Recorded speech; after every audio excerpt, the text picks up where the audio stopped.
شخصی داشتن. این پروژه متاسفانه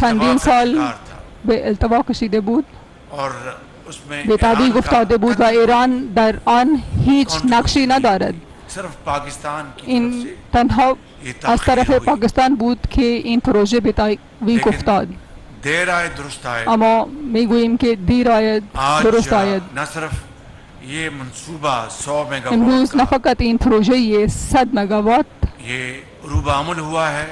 به عمل آمده. من فکر میکنم که ایران و پاکستان بین این دو کشور پروژه های انرژی برقی و پتروشیمی ما ظرفیت زیادی داریم که در این زمینه بیشتر پروژه ها داشته باشیم. امروز ما در صحبت خود درباره این تمام موارد دو جانبه به طور مفصل صحبت کردیم و انشاءالله با امید خدا